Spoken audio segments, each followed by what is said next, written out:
Assalamualaikum warahmatullahi wabarakatuh. Selamat pagi, Puhaba Syedara. Kembali lagi bersama kami dalam Berita Aceh. Bersama saya, Elzira Felicia. Sejumlah berita aktual dan menarik lainnya telah kami siapkan untuk Anda. Berikut 3 pilihan berita utama pada pagi hari ini.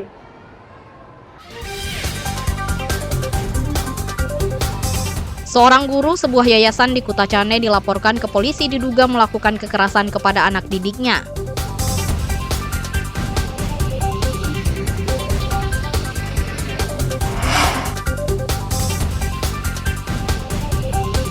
Polisi menyerahkan kerangka kepada keluarga Hafiz untuk dikebumikan meski hasil tes DNA belum keluar.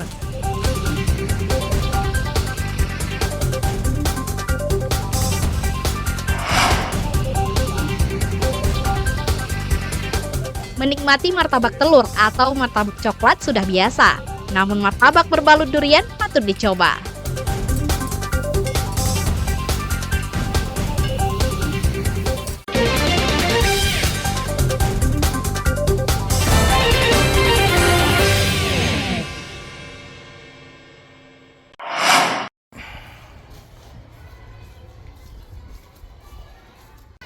Seorang guru sebuah yayasan sekolah dasar Islam terpadu SDIT Rabbani Kutacane dilaporkan ke Polres Aceh Tenggara. Guru SDIT swasta tersebut diduga melakukan tindakan kekerasan terhadap muridnya. Dugaan kekerasan terhadap murid SDIT swasta ini berbuntut panjang. Seorang wali murid yang merasa keberatan atas tindakan tersebut melaporkan sang guru ke polisi. Peristiwa itu terjadi pada tanggal 24 September 2024. Dugaan tindak kekerasan itu terungkap setelah sang anak mengaku ditusuk oleh gurunya. Saat itu anaknya hendak melakukan praktik belajar salat. Namun guru tersebut menghukum 30 murid yang ada di kelas. Sang guru menusuk bagian pinggang hingga 2 kali. Korban diduga dikasari oleh guru pengganti. Kalau trauma terhadap anak saya masih trauma lah, takut dia. Sebab anak-anak itu kan ditusuk dengan benda tajam kan makin takut. Sedangkan saya orang tuanya aja, saya tidak pernah mencubit dan memukul anak saya. Apa harapannya ini Pak? Harapan saya kepada pihak yang berwajib akan menindak tegas dan saya minta lagi ke Kepala Dinas untuk membina sekolah-sekolah swasta yang ada di Aceh Tenggara. Sementara ini sekolah swasta ini seolah-olah dia terlepas dari Kepala Dinas. Wali murid melaporkan sang guru akibat tidak ada itikat baik dari pihak sekolah. Padahal wali murid sudah dipanggil oleh pihak sekolah. Sementara itu, Kepala SDIT Rabbani Kutacane, Umi Sufinatul Mujizah, menyatakan sudah menjatuhkan sanksi dengan memberhentikan guru tersebut sebagai tenaga pengajar di sekolahnya. Jadi kejadian itu di hari Selasa, jadi pada kegiatan tersebut anak-anak sedang melakukan sholat duha, kemudian anak-anak bermain-main, jadi guru tersebut memberikan sanksi kekerasan fisik yaitu berupa mencucuk pintul atau barang tajam kepada murid tersebut. Jadi atas kejadian tersebut kami sudah menyelesaikan pihak sekolah dengan melakukan rapat bersama wali murid untuk memohon maaf baik itu dari pihak sekolah, yayasan, dan guru tersebut. Sebagai sanksi, guru tersebut dikeluarkan dari sekolah. Meski demikian, wali murid berharap kasus kekerasan di sekolah tidak terulang agar tidak membuat anak mereka trauma. Maimunzir melaporkan dari Aceh Tenggara.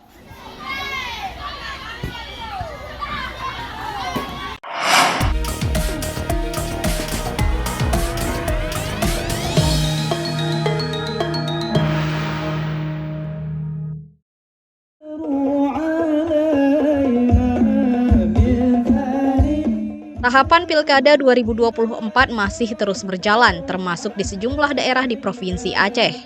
Namun dari 23 kabupaten kota serta 1 provinsi yang menggelar pilkada, 2 daerah hanya ada calon tunggal. Kabupaten Aceh Tamiang dan Aceh Utara adalah 2 daerah yang pilkadanya hanya diikuti 1 pasangan calon, paslon bupati. Hingga masa tenggat tidak ada paslon bupati yang berani mencalonkan diri. Fenomena paslon tunggal bupati pada pilkada tahun ini dikritisi akademisi di Serambi Makkah. Pengamat politik Universitas Maliku Saleh, Lok Semawe, menilai calon tunggal adalah cerminan wajah buruk demokrasi di Aceh, terutama Aceh Utara dan Aceh Tamiang. Calon tunggal melawan kotak kosong pada Pilkada 2024 tidak menguntungkan bagi masyarakat, sebab pemilih tidak mendapatkan alternatif calon kepala daerah saat menyalurkan hak politiknya. Memang ironis ketika kita melihat ada kondisi di Aceh Utara di mana partai lain tidak memunculkan calon. Ya, ini satu ironi dan ini sebenarnya wajah buruk demokrasi di Aceh Utara. Ya, Aceh Utara yang besar ini seharusnya ya kan bisa memunculkan calon-calon alternatif. Ya. Nah, ketika saya katakan calon alternatif bukan berarti ini calon partai yang diusung ini tidak memenuhi kualifikasi. Tentu masyarakat apabila menilai dengan pertimbangan-pertimbangan rasional mereka bisa saja menolak calon tunggal ini dan mereka memilih kotak kosong. Fenomena calon tunggal dinilai sebagai ketidakmampuan partai pengusung untuk membangun calon alternatif agar masyarakat memiliki opsi memilih pemimpin. Padahal Kabupaten Aceh Utara memiliki segudang permasalahan, mulai dari stagnasi pembangunan hingga sebagai daerah termiskin di Aceh. Tim Liputan melaporkan dari Aceh Utara.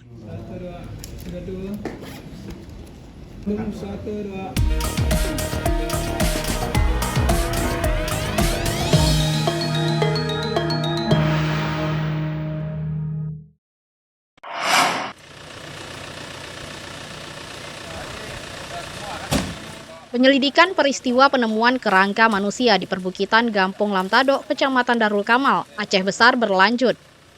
Kendati hasil tes DNA belum keluar, polisi telah menyerahkan kerangka kepada keluarga Muhammad Hafiz Al-Farisi, pelajar yang dilaporkan hilang sejak 4 Agustus 2024. Polisi menyerahkan kerangka M. Hafiz Al-Farisi, warga Desa Kandang, Kecamatan Darul Imarah pada Selasa sore. Penyerahan barang bukti atas permintaan keluarga yang meyakini bahwa kerangka manusia itu merupakan keluarganya. Meski demikian, polisi masih menunggu hasil tes DNA dari laboratorium forensik untuk memastikan identitas kerangka manusia tersebut. Memang untuk tes DNA sudah disetujui, memang sudah akan dilaksanakan tes DNA. Namun pada hari ini keluarga sudah meminta untuk kerangka manusianya dibawa pulang ke rumah mereka. Dari keterangan keluarganya, mereka sementara ini meyakini. Namun kita juga belum bisa, khususnya kami juga belum bisa memastikan sekali ya bahwa itu benar keluarga yang hilang. Setelah nanti mungkin ada hasil dari tes DNA itu, baru kita benar-benar mengetahui hasil. Penemuan kerangka manusia pada Minggu 29 September 2024 lalu menghebohkan warga Lamtado, Kecamatan Darul Kamal. Kerangka manusia ditemukan 2 warga yang memergoki sepeda motor tak bertuan dari lokasi kejadian.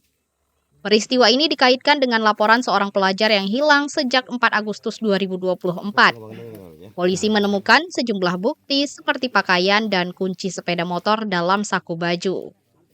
Polisi kemudian mengevakuasi kerangka manusia ke Rumah Sakit Umum Daerah Dr. Zainul Abidin, Banda Aceh untuk diautopsi.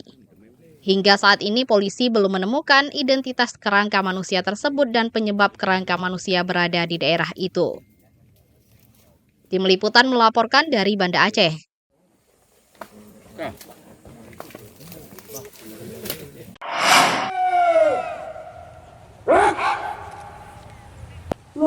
Warga Paloh Punti, Kecamatan Muara 1, Kota Lok Semawe segera memiliki jalan baru. Jalan penghubung 2 desa di daerah itu segera terwujud yang memudahkan aktivitas mereka. Kodim 0103 Aceh Utara resmi memulai program TNI Manunggal Membangun Desa TMMD ke-122 tahun 2024 di Desa Paloh Punti pada Rabu siang. Jalan penghubung desa sejauh 2 km dan sejumlah fasilitas umum lainnya diharapkan bisa membebaskan warga dari keterbatasan akses menunjang aktivitas sehari-hari. Kegiatan fisik dalam TMMD kali ini berupa pembukaan jalan penghubung desa Paloh Punti dengan desa Cotring sepanjang 2 km dan lebar 5 meter. Selain itu, program TMMD juga membuat gorong-gorong di 2 lokasi serta membangun rumah layak huni untuk warga kurang mampu. Sasaran yang kita laksanakan mulai hari ini sampai sebulan ke depan, sasaran fisik dan non fisik. Sasaran utama adalah kita membuka jalan seluas 2.000 kali 5 meter, dan juga kita ada gorong-gorong ada 2 unit. Kemudian juga kita membangun RTLH yang ada di kampung ini. Oke Pak, untuk personel yang dilibatkan sendiri ada berapa nih? Personel yang terlibat di sini adalah 1.500 personel, baik dari kepolisian, dari Angkatan Laut maupun Angkatan Udara. Jadi semua kita libatkan di sini, jadi merasa kita semua satu hati di sini. Prajurit TNI juga membangun 3 sumur bor untuk memenuhi kebutuhan air bersih bagi warga. Penanaman 200 pohon serta penanaman ubi kayu sebagai upaya menjaga ketahanan pangan. Pembangunan fasilitas fisik tersebut ditargetkan rampung selama 30 hari dengan melibatkan 150 prajurit TNI 3 matra, kepolisian hingga warga sekitar. Kegiatan pembangunan fisik terutama pembangunan jalan, kemudian ada gorong-gorong, ada jembatan, ada pembangunan rumah, dan bahkan juga ada kegiatan penguatan ketahanan pangan, melakukan penanaman ubi seluas 2 hektar tadi. Program ini ya sangat luar biasa. Dan kegiatan-kegiatan ini terus perlu kita dukung, kita kolaborasikan dengan masyarakat, dengan TNI, dan masyarakat secara menyeluruh serta Forkopimda untuk mewujudkan kesejahteraan masyarakat di kita yang ada di sini. Diharapkan program TMMD ke-122 tahun anggaran 2024 dapat berjalan sesuai harapan. Di sisi lain, warga juga diminta memelihara fasilitas umum yang telah dibangun untuk kemaslahatan umat. Tim Liputan melaporkan dari Lok Semawe.